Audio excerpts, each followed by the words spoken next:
so here's how I think the model goes. Okay. Unless you want to give yours first. No, go ahead. All right.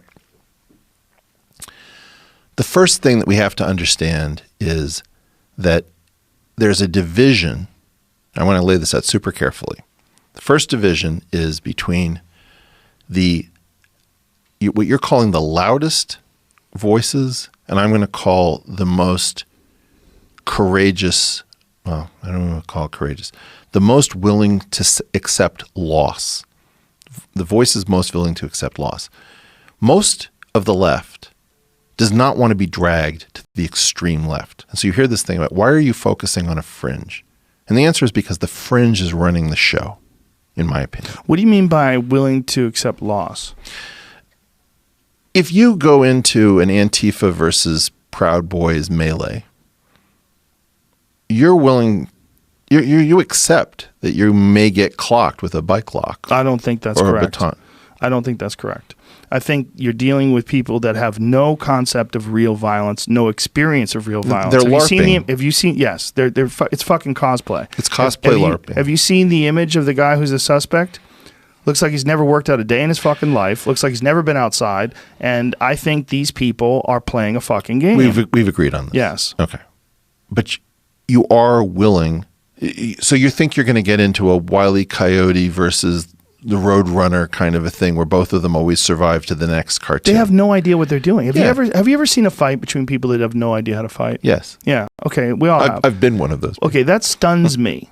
As a martial arts expert, Yeah. it stuns me that people are willing to participate in that. It's like me not knowing how to get in a motorcycle and getting in a race. I don't know how anyone's willing to do that, but they're willing to do that, and they're willing to do that because they're delusional. They're supported in their delusional perspective by the giant numbers of them. They all get together, and then they wear masks, which further emphasizes this illusion that they're a part of the game. Look, assume that you are not even in a physical situation. You're willing to be very loud on social media about very simplistic perspectives. Yes. And you're willing to become a pariah at some level because... Are you, though? I think mostly you're supported. Okay. There's far more support. I'm not necessarily... You are going to trigger so many times on this explanation that I probably just need a little place in the table to start building this up, and then you can tear it the hell down. Okay. The first belief is that the belief that I have is that the fringes are much more running the show than the people who claim that this is a small number of people believe. That the fringes are scary. Fringes are willing to go places the rest of us aren't. I agree with you on both sides, left and right. Left and right. So I spend a lot of time focused on the fringes because the fringes have become terrifying and the middle has become cowardly. And the whole principle about the whole IDW thing was about creating a non-cowardly core that could actually potentially hold the center because people are actually fairly courageous. Like you would have to say my brother is fairly courageous. Ben Shapiro, Andy No, Sam Harris. These are people who've stood up to death threats. You know, I have a guy who's threatening me every day of my life, coming through the internet and my family. You have to have some courage in order to be part of this thing. And that's part of my irritation when people come after it. So there is a cowardly center and a very terrifying fringe. And the fringe is going around the whole thing, right, left and right. The next thing is that people are secretly, weirdly sympathetic with the violent fringe to their extreme, rather than making common cause across the center. So, for example, you imagine that you run a laundromat and you're being visited by a member of organized crime every week. And he comes into your laundromat and he kind of plays with your stuff and he says, it'd be a shame if anything happened to your business, and he shakes you down. Starts saying, I noticed that you have a daughter. I would love to date her. Perhaps we'll go out sometime. You hate this guy. Then some sort of violent vigilante element that's operating extrajudicially after you've gone to the police over and over again breaks this guy's kneecaps, right? You're weirdly sympathetic with the vigilante because you're being terrified by a group that is not being taken care of.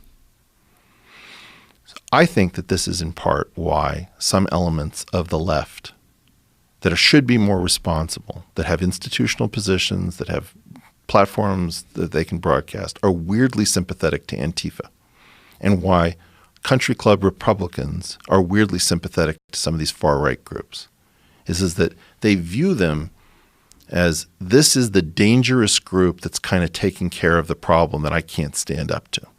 So you've got this bizarre, cowardly sympathy from the center who won't actually stand up and say, I have more in common with a country club Republican. Like in my case, I view myself as a progressive or at least a liberal. I have more in common with a country club Republican than somebody who's got a bike lock who's looking for trouble in a street demonstration trying to smash up a Starbucks, right? I don't want the help from my left. Now, the group that wants to play this out using these sort of proxy groups to handle the problems is saying, look, we're gonna sound an air horn before one of these things so that all reasonable people can get the hell out of the way. And if you don't respond, then you're collateral damage, and that's on you. That's how they see this. I think that's very accurate. So in other words, I think Andy No is the guy who doesn't listen to the air horn. Brett Weinstein doesn't listen to the air horn. Jordan Peterson, Sam Harris don't listen to the air horn.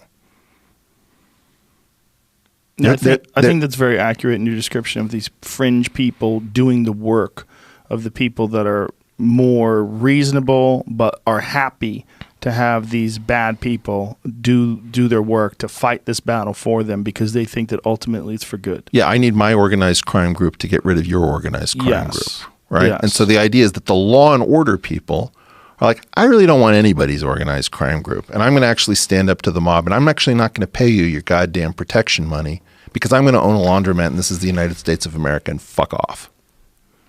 That's the view that I represent. Yeah. Thank you, Antifa. I don't need your help. Yeah, you know what? I actually am much more afraid of the far right. And the reason I concentrate my negative energy on the far left is, what are you trying to do? You're trying to get the genie out of the bottle on the far right? That is the danger. Yeah, you want to see more tiki torches? It's not tiki torches that you need to worry about. It's armed people who come, and they're not bringing bike locks. Well, and we're pushing ordinary human beings to the extremes. Yeah.